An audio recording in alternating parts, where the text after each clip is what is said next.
ఆంధ్రప్రదేశ్ భవిష్యత్తు కోసం శ్రమిస్తున్న వ్యక్తి రాష్ట్ర ఐటీ శాఖ విద్యాశాఖ మంత్రి నారా లోకేష్ అని కొవ్వూరు నియోజకవర్గ శాసనసభ్యులు ముప్పిడి వెంకటేశ్వరరావు పేర్కొన్నారు. మంగళగిరి శాసనసభ్యులు ఆంధ్రప్రదేశ్ రాష్ట్ర మంత్రివర్యులు నారా లోకేష్ పుట్టినరోజు సందర్భంగా కొవ్వూరులోని తెలుగుదేశం పార్టీ కార్యాలయం వద్ద బ్లడ్ డొనేషన్ క్యాంపును నిర్వహించారు. ఈ సందర్భంగా రాష్ట్రంలో పరిశ్రమల స్థాపనకు పార్టీ సభ్యత్వ నమోదులో లోకేష్ చేసిన కృషిని అభినందించారు. బ్లడ్ డొనేట్ చేసిన విద్యార్థులకు శాసనసభ్యులు పుస్తకాలు పంపిణీ చేశారు. ఈ కార్యక్రమంలో జొన్నలగడ్డ సుబ్బరాయ చౌదరి, కంటమణి రామకృష్ణ, మద్దిపట్ల శివరామకృష్ణ, సూరప్రేణి చున్ని నాయకులు కార్యకర్తలు పాల్గొన్నారు.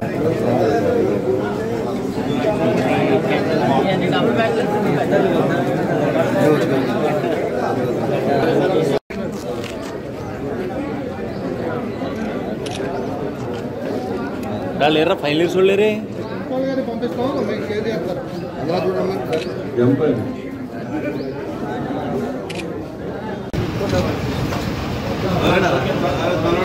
కొంచెం మీరు వెనకరండి గురుగారు, కొంచెం వెనకరండి అన్న, వెనకరండి.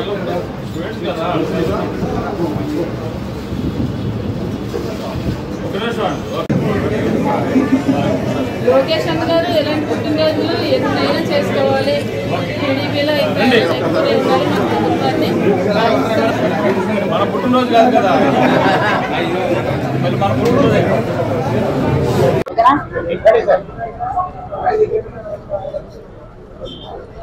తెలుగుదేశం పార్టీ జాతీయ ప్రధాన కార్యదర్శి, ఆంధ్రప్రదేశ్ ప్రభుత్వ విద్యాశాఖ మరియు ఐటీ శాఖ మార్చులు, యువ నాయకులు, గౌరవనీయులు శ్రీ నారా లోకేష్ బాబు గారికి జన్మదిన శుభాకాంక్షలు.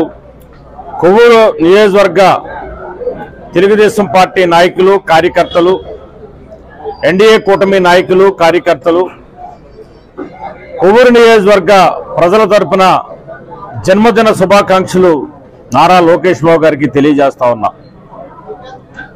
ఆయన గడిచినటువంటి ప్రభుత్వంలో కూడా పంచాయతీరాజ్ శాఖ మంత్రిగా కూడా ఏ విధంగా పనిచేశారు, రాష్ట్రంలో ఏ విధంగా సీసీ రోడ్లు కానీ, డ్రైనేజీ కానీ, బీటీ రోడ్లు కానీ నిర్మాణం చేసి అత్యధిక అభివృద్ధి చేసినటువంటి మంత్రిగా ఏ విధంగా అయితే పేరు తెచ్చుకున్నారు, అదేవిధంగా ఇప్పుడు కూడా చరిత్రలోనే ఇంతవరకు ఏ పార్టీకి కూడా, భారతదేశంలో ఉన్నటువంటి ఏ పార్టీకి కూడా కోటి సభ్యత్వాలు చేసినటువంటి పరిస్థితి ఏ పార్టీ కూడా చేయలేదు. అటువంటి తెలుగుదేశం పార్టీ ఆధ్వర్యంలో కోటి సభ్యత్వాలు కూడా పూర్తి చేసి దిగ్విజయంగా పూర్తి చేసినటువంటి నాయకుడు, యువ నాయకుడు శ్రీ నారా లోకేష్ బాబు గారు. అంతేకాకుండా ఇప్పటికే ఆయన ఆంధ్రప్రదేశ్ ప్రభుత్వం ఏర్పడిన దగ్గర నుంచి ఆయన బాధ్యతలు, మంత్రివర్యులుగా బాధ్యతలు తీసుకున్నప్పటి నుంచి కూడా వివిధ దేశాల్లో పర్యటనలో భాగంగా వెళుతూ ప్రస్తుతం యువరాజు పుట్టినరోజు వేడుకలు కూడా ఆంధ్రప్రదేశ్లో లేకుండా దావోస్లో పర్యటిస్తూ అక్కడ ఉన్నటువంటి పారిశ్రామికవేత్తలతోటి పెట్టుబడులు పెట్టాలి, ఆంధ్రప్రదేశ్ని అన్ని రంగాల్లో కూడా అభివృద్ధి పరచాలి, 20 లక్షల ఉద్యోగాలు యువతకి ఇవ్వాలని చెప్పిన లక్ష్యంతో ఇవాళ నారా లోకేష్ బాబు గారు ఇలా భుజం మీద వేసుకుని యువ దేశాలు పర్యటనలో భాగంగా ప్రస్తుతం ఈరోజు దావోస్లో ఉన్న పరిస్థితి మనందరూ కూడా తెలుసు. ఆయన ఒక శ్రామికుడిగా, ఒక నాయకుడిగా పనిచేస్తూ అటు తాతగారు నందమూరి తారక రామారావు గారి వారసత్వాన్ని తీసుకుంటూ, ఇటు తండ్రి చంద్రబాబు నాయుడు గారి యొక్క ఆలోచన విధానాన్ని, ఆయన పటిమని, ఆయన పట్టుదలని తీసుకుని ఈ ఆంధ్ర రాష్ట్రాన్ని 2047 నాటికి అన్ని విధాలా కూడా అభివృద్ధి సంక్షేమంలో ముందుకు తీసుకెళ్లి మొత్తం భారతదేశంలోనే అత్యుత్తమైనటువంటి రాష్ట్రంగా ఆంధ్రప్రదేశ్ తీర్చిదిద్దాలని చెప్పిన లక్ష్యంతో తండ్రితో పాటు తనుడిగా పడుతున్నటువంటి ఆయన యొక్క కష్టాన్ని కానీ, ఆయన శ్రమ కానీ మనంతా కూడా చూస్తా ఉన్నాం. అటువంటి యువ నాయకుడి యొక్క పుట్టినరోజు వేడుకలు ఈరోజు కొవ్వూరు నియోజకవర్గం తెలుగుదేశం పార్టీ ఆధ్వర్యంలో కార్యాలయంలో ఈరోజు నిర్వహించుకుంటా ఉన్నాం.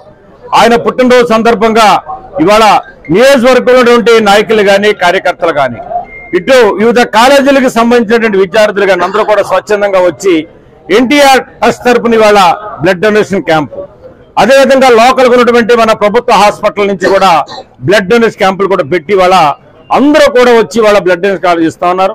వీటితో పాటుగా ఇవాళ ఆయన పుట్టినరోజు వేడుకల సందర్భంగా హాస్పిటల్ ఉన్నటువంటి రోగులకి పళ్ళు కానీ, ఫ్రూట్స్ కానీ, లేకపోతే బ్లడ్స్ కానీ పంచిపెట్టడం కానీ, అదేవిధంగా పేద విద్యార్థులు ఎవరైతే ఉన్నారో వారందరికీ కూడా ఇవాళ పాఠ్య పుస్తకాలు పంచిపెట్టేటువంటి కార్యక్రమాన్ని కూడా ఇవాళ నియోజకవర్గం తరఫున తీసుకున్నాం.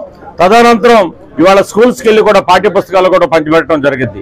అదే కాకుండా వివిధ మండలాల్లో ఈ రోజుని వృద్ధులకు కానీ వయోవృద్ధులకు కానీ ఎవరైతే ఉన్నారో వాళ్ళందరూ కూడా బట్టలు కానీ అదేవిధంగా దుప్పట్లు కానీ పంచిపెట్టేటువంటి కార్యక్రమం, పారిశుద్ధ్య కార్మికులకు కూడా ఆ విధంగానే పంచిపెట్టే కార్యక్రమం కూడా నియోజకవర్గం మొత్తంగా కూడా తీసుకుని దీన్ని ముందుకు తీసుకెళ్తూ ఉన్న పరిస్థితి మనం చూస్తా ఉన్నాం. ఖచ్చితంగా ఆయన ఒక ఆదర్శంగా తీసుకుని యువ నాయకుడు ఏ విధంగా అయితే రాష్ట్రం కోసం కష్టపడతా ఉన్నాడో, పరిశ్రమలు తీసుకొచ్చి ఇవాళ ఆంధ్ర రాష్ట్రంలో ఏర్పాటు చేసి ఇవాళ రాష్ట్రానికి ఆదాయంతో పాటు లక్షలాది మంది నిరుద్యోగులందరూ కూడా ఉద్యోగాలు కల్పించాలని చెప్పని తలంపుతోటి ఇవాళ లోకేష్ బాబు గారు చేస్తున్నటువంటి పోరాటంలో, ఆయన చేస్తున్నటువంటి కృషిలో మా వంతు సహకారంగా కూడా ఇక్కడ ఆయన యొక్క ఆధ్వర్యంలో ఆయన ఇచ్చిన పిలుపులో భాగంగా ఈ మధ్యకాలంలో